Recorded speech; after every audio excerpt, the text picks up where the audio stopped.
Welcome back to the Seaboard Central, everyone. It's time for the Seaboard Central to start growing. So today we're going to talk about shelf bench work and adding bus wires to it.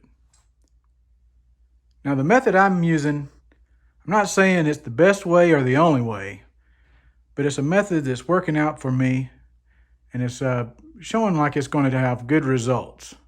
So I'm going to show you how I install my shelves. One of the most important things is making sure that the shelf is level. And so having a level is a must for installing shelf bench work.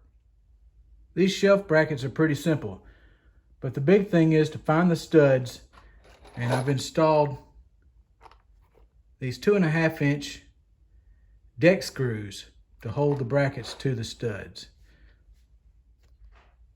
And to the brackets, I've added this 3/4-inch short piece of wood that the benchwork will sit on top of. Now with this benchwork in place, I'll be able to expand the Seaboard Central even more.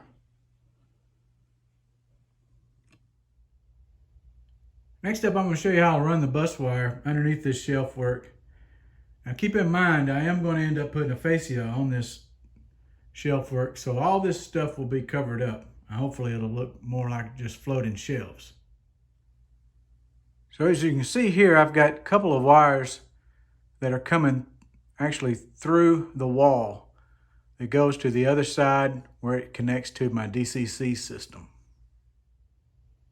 For the bus wire, I'm using 14 gauge stranded wire, and I think I purchased this at Home Depot, but you can get them at Home Depot, Lowe's, or even order them off Amazon. Now I daisy chained the bus wire to these terminal strips. And here's an example of one. And you can see how you can separate it by having this bridge where I can separate one bus wire with another.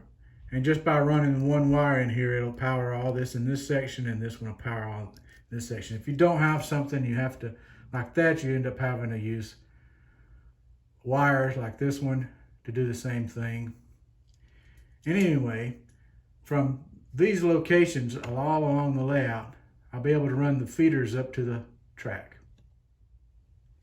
Areas where track work is more complicated calls for a larger terminal strip, which means there's going to be a lot more feeder wires going down to the terminal strip once the track work starts going into place. So here's where we're going to finish off. I've already got the road bed in place, and I've got temporarily painted with some pewter gray craft paint along with some textured stone textured paint out of a rattle can to simulate that ballast look until I permanently ballast the track. And so this is going to add a whole lot more operations to the current layout.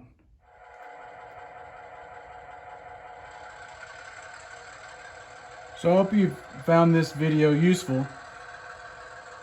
Be sure to tune in next time, and we'll have some track down and have some feeder wires going to them so we can expand through the wall.